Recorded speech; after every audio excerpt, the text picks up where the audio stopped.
My parents threatened to skip my wedding if I didn't invite my sister, who slept with my boyfriend. What happened next shocked everyone. I, 28F, never expected to be in this predicament, yet here I am. My sister Lizzie, 26F, and I used to be quite close growing up. We shared a room in our little suburban home, whispering secrets late into the night and daydreaming about our future. Lizzie was always the more outgoing one, with a talent for art and music, whereas I was the studious kind, constantly buried in a book. Despite our disputes, we remained linked. Our parents, John, 55M, and Mary, 53F, raised us to prioritize family above all else. Dad worked long hours as a construction foreman to support us, while Mom worked part-time and ran the family. They instilled in us a strong sense of loyalty and taught us the value of sticking together through thick and thin. Little did I know how much my familial loyalty would be tested in the coming years. I met Jake, 30M, in my sophomore year of college. He was a senior, personable and popular, with a love of books that mirrored mine. We bonded over our mutual love of classic novels, and we spent many hours in quaint coffee shops talking about our favorite authors. Jake was my first serious boyfriend, and I fell hard and quickly. After graduation, Jake opted to stay in town and work at a local publishing business. Our relationship grew stronger, and we soon began discussing our future together. We moved in together after graduation, sharing a small but comfortable apartment near the city center. Jake was always supportive of my marketing career goals and encouraged me to aim high. Meanwhile, Lizzie had decided to pursue her passion for art rather than attend college. She worked several jobs to support herself while attempting to establish a name in the local art community. I admired her tenacity and determination, even though our parents were dismayed by her decision not to pursue more study. Jake and Lizzie hit it off from the start. They shared an interest in indie music and abstract art, frequently engaged in passionate debates about the newest gallery openings or underground bands. I was overjoyed that my boyfriend and sister got along so well, never suspecting that their relationship would develop into something more sinister. 5 years into our partnership, Jake and I were doing well. We'd weathered the storms of early adulthood together, including job changes, financial difficulties, and the death of our beloved childhood dog. We had even begun casually researching engagement rings online, fantasizing about a future wedding and the family we would create together. In contrast, Lizzie's life was more turbulent. She moved from job to job, trying to make ends meet while pursuing her art. There were times when she'd crash on our couch, and Jake and I would assist her financially. I didn't mind. After all, she was my sister, and I wanted to support her goals. Everything changed on a wet Tuesday in April. I had a large presentation at work and discovered I had left some important data on my home laptop. Knowing Lizzie was staying with us that week, I contacted and requested her to send the files to me. She agreed, and I didn't think anything more about it. Hours later, after completing my presentation, I opened my inbox to locate the files from Lizzie, but there was something else, an email thread that Lizzie had mistakenly left open when she gave the files. My heart stopped as I read the letters between her and Jake, which contained intimate information and arrangements for their secret rendezvous. I felt as if the ground had vanished beneath me. I left work early, my thoughts reeling, and confronted Jake in our apartment. He attempted to downplay it at first, claiming it was just a few innocent flirtations, but as I revealed more of what I'd read, his justifications fell apart. Jake finally confessed to a 6-month romance with Lizzie. He claimed that it began innocently, late-night conversations when I was sleeping or working late, a common interest for art that grew into something more. He stated he never wanted to hurt me, that he was confused about his emotions. I couldn't endure hearing it any longer and urged him to leave. Confronting Lizzie was even more challenging. I approached her modest studio apartment, my hands trembling as I knocked on the door. When she opened it, her expression sank. She knew I had found out. Unlike Jake, Lizzie did not attempt to offer explanations. She looked me in the eyes and told me she'd fallen in love with Jake, that they hadn't planned it but couldn't resist their feelings. The following several months were a haze of agony and hatred. I moved out of the apartment I shared with Jake and stayed on a friend's couch until I could locate my own place. I put myself into work, picking up extra assignments to keep my mind occupied. I cut off all contact with Jake and Lizzie, blocking their phone numbers and social media profiles. My parents were devastated by the news. They attempted to mediate at first, encouraging me to hear Lizzie out and contemplate forgiveness, but I couldn't handle the thought of being in the same room with her. The treachery was too new, too deep. They eventually stopped pushing, but I could see the sadness in their eyes every time the subject came up. After nearly a year of treatment and self-reflection, I felt ready to date again. I first met Alex, 32M, at a charity fundraiser at the local animal shelter. He was tall, with nice eyes and a kind grin that put me at ease right away. We bonded over our mutual love of dogs and our volunteer experiences at the shelter. Alex was kind and compassionate as I discussed my past. He never pushed me to go faster than I felt comfortable with, always respecting my limits. Slowly but gradually, I found myself falling in love again, this time with a man who genuinely liked and admired me. 2 years into our relationship, Alex proposed on a morning trek to our favorite viewing point. It was simple, private and beautiful. As we started planning our wedding, I felt a mixture of excitement and dread. The thought of walking down the aisle again triggered memories I'd rather forget. Everything was going fine until my dad mentioned inviting Lizzie to the wedding. They contended that she is still family and should be present on my special day. The very suggestion made my stomach turn. How could I celebrate the most joyful day of my life with someone who had given me so much pain? I adamantly refused, informing my parents that Lizzie's presence would just bring up sad memories and could ruin the day. Alex agreed with me, saying that our wedding should be about our love and happiness, not attempting to patch relationships that may be beyond repair. My parents did not take it well. They accused me of being petty and unwilling to move forward. They even threatened not to go if Lizzie was not invited. Some of our relatives have also gotten involved, accusing me of selfishness for separating the family and asking me to be a better person. But I don't believe I'm in the wrong here. Lizzie deceived me in the worst manner possible. She slept with the man I expected to spend my life with. I fought hard to overcome that anguish and start a new life with Alex. I don't want anything to compromise my newfound contentment and calm. Reddit, am I wrong to not invite my sister to my wedding? Am I being petty, or do I have the right to remove someone who has badly injured me from one of the most important events in my life? Update 1. I'd like to thank everyone who left helpful comments and advice on my first article. The response was amazing, and it gave me the confidence to have a difficult but essential conversation with my parents. I invited them over to supper last week, determined to clear the air and establish some boundaries. The evening started out tense. Mom kept trying to shift the talk toward wedding plans, while Dad was unusually silent. After we finished our meal, I took a big breath and went in. I described in detail how Lizzie's actions had affected me, including the sleepless nights, trust issues that nearly ruined my relationship with Alex, and the therapy sessions I need to work through my pain. I told them about the panic attacks I used to get anytime I saw a couple that reminded me of Jake and Lizzie, how I'd lost weight because food tasted bad, and how I'd poured myself into work to avoid dealing with my feelings. To my amazement, Mom burst into tears midway through my explanation. Between sobbing, she acknowledged that they had pushed for Lizzie's inclusion out of remorse. It turned out that Lizzie's life had spiraled drastically after the incident. My parents told me that Lizzie had lost her job at the gallery where she had been working. Her drinking, which had previously been sociable, had progressed to the point that she was rarely sober. She'd been in a run of short-lived, destructive relationships, one of which left her in the hospital with a broken arm.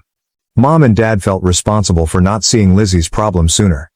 They scolded themselves for applauding her free spirit without acknowledging that she may have required more guidance and assistance. In their thoughts, inviting Lizzie to the wedding was a means to reintegrate her into the group and possibly help her get her life back on track. While I sympathized with Lizzie's hardships, I made it clear that this did not excuse her behavior or erase the anguish she caused me. I reminded them of all the instances they had assisted Lizzie financially and emotionally over the years, emphasizing how supportive they had always been as parents. I emphasized that I was not responsible for Lizzie's well-being, and I shouldn't have to give up my peace of mind for her. Dad, who had kept silent for the majority of the conversation, suddenly piped out. He told me a story from his own background that I had never heard before. Apparently, his older brother had done something similar, compromising Dad's trust significantly when they were younger. They had never really reconciled, and I could see sadness in Dad's eyes as he recounted decades of stressful family reunions and squandered possibilities. He stated that he did not want the same for Lizzie and me, which is why he has been pushing for reconciliation, but he also admitted that he couldn't compel forgiveness and that healing had to happen on my own terms. Dad apologized for pressuring me and promised that he and Mom would respect my decision regarding the wedding. He also told me that they would attend, with or without Lizzie. My parents agreed to speak with the relatives who had been causing me problems and explain the issue. They vowed to stop any future attempts to guilt-trip me into inviting Lizzie. After this emotional chat, I felt as if a weight had been lifted from my shoulders. Although my feelings remained unresolved, I felt heard and understood by my parents for the first time since the ordeal began. Alex, who had made himself scarce during the dinner to allow us peace, was quite supportive when I told him later that night. He held me while I cried, a mixture of relief and anguish sweeping over me. He advised we take a weekend trip to decompress and refocus on our wedding planning. We had a wonderful weekend at a nearby beach town, simply enjoying each other's company and finalizing some wedding plans. We chose our wedding cake, chocolate with raspberry filling, planned the celebration playlist, and even practiced our first dance on the beach under the starlight. This event has increased my appreciation for Alex. He's been my rock through it all, constantly prioritizing my sentiments and wholeheartedly supporting me. I am more confident than ever that I am marrying the right guy. The wedding is now less than 2 months away, and I'm looking forward to celebrating our love with those who actually care about us. I still feel sad about Lizzie's absence, but I know this is the best decision for my mental health and happiness. Thank you again, Reddit, for assisting me in standing my ground and prioritizing my well-being. Your support has meant more than you realize. Update 2. It has been a crazy few weeks since my last post, and I have some unexpected news to offer. I received Lizzie's letter around 3 weeks ago. The envelope lay on our kitchen counter for days, and I hesitated whether to open it or throw it away. Alex, ever the voice of reason, argued that reading it might bring some closure, even if I choose not to react. Finally, on a peaceful Sunday morning, I mustered the confidence to open the letter. It was many pages lengthy and contained Lizzie's trademark loopy handwriting. As I read, I could practically hear her voice in my thoughts, recalling late-night chats and secrets from our youth. Lizzie began by acknowledging the grief she had caused me, accepting full responsibility for her actions without making excuses. She wrote of the downward spiral her life had taken after Jake left her, and how she turned to drink to alleviate her remorse and shame. She admitted to suffering from depression, which had begun long before the episode with Jake but had increased dramatically thereafter. Her admission that she was going to rehab stunned me the most. She had apparently been in a treatment facility for the previous 6 months, focusing on her sobriety and mental wellness. She wrote of the grueling treatment sessions, group gatherings, and the difficult task of confronting her demons. Lizzie mentioned that part of her healing journey was making amends to individuals she had harmed. She clarified that she did not seek forgiveness and respected my decision not to include her at the wedding. Her intention in writing was just to apologize and inform me that she was attempting to become a better person. The letter finished with a story from our childhood. I stood up for her against some bullies at school. Lizzie stated that she had always admired my tenacity and honesty, and that betraying me was her biggest regret in life. I'd want to say that after reading the letter, I felt a rush of forgiveness, but the truth is that I was left conflicted. A part of me remained furious and sad, while another sensed a glimmer of the sisterly affection we had shared. I decided to take some time to examine my emotions before making any decisions. After a few days of deliberation and numerous conversations with Alex, I decided to meet Lizzie at a neutral location, a quiet cafe in town. Seeing her in person after 3 years seemed weird. She looked different, thinner, with black circles under her eyes, but she exuded a peace that had not been there before. Our conversation began awkwardly, with many pauses and hesitant phrases, but as we spoke, it became easier. Lizzie restated what she had said in the letter, her voice breaking with emotion as she apologized once more for the hurt she had caused. She told me more about her sober journey and the work she had done in therapy. Lizzie even showed me a journal in which she had been writing letters to me as part of her recovery, though she had no intention of sending them. Reading excerpts from her genuine unedited thoughts during those sad days was eye-opening. I will not lie, it was an emotional meeting.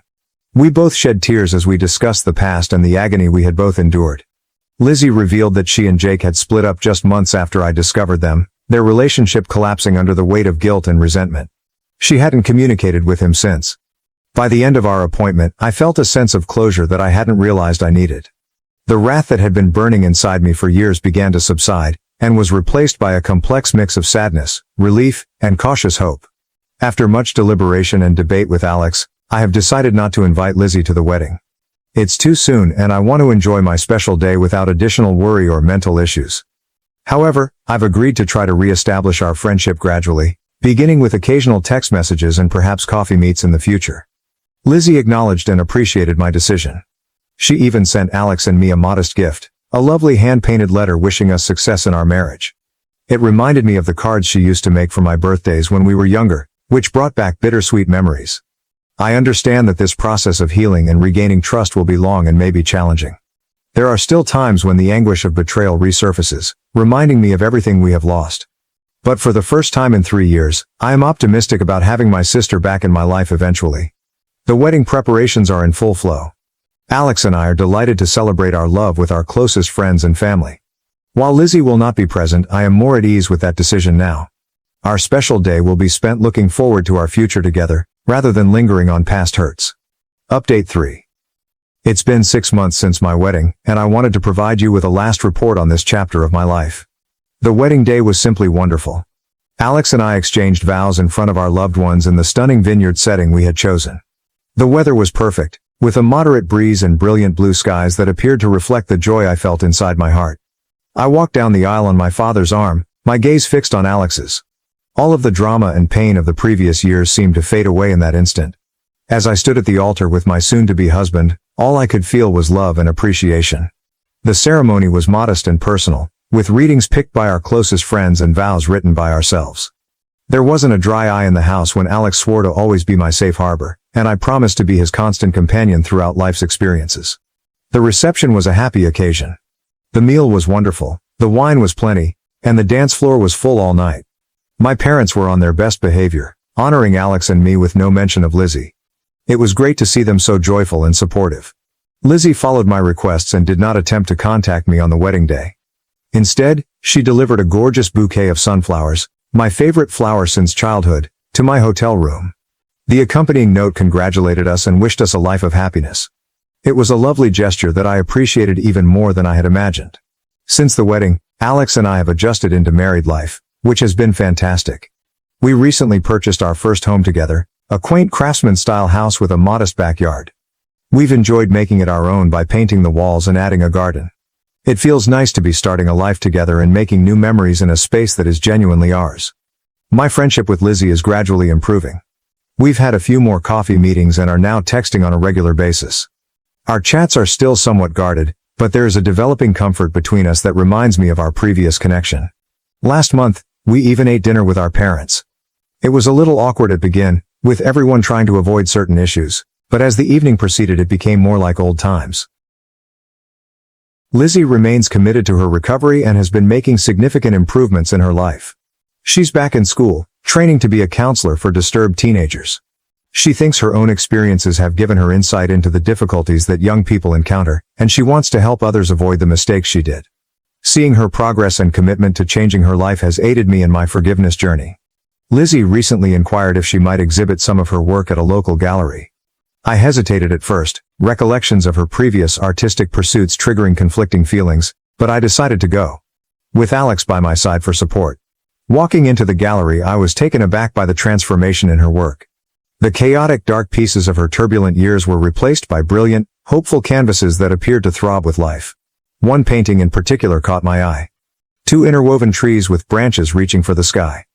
Lizzie subsequently told me that it reflected her wish for our relationship to flourish together again after our separation. While we are not back to being best friends, and I doubt we ever will be, I am delighted we are working to mend our friendship. It's a lengthy process, with occasional setbacks when past hurts resurface, but it feels right. We're learning to be sisters again in a way that honors our separate paths and who we've become. I would like to thank everyone who helped me through this difficult time. Your guidance and encouragement helped me stay strong and make the best decisions for myself.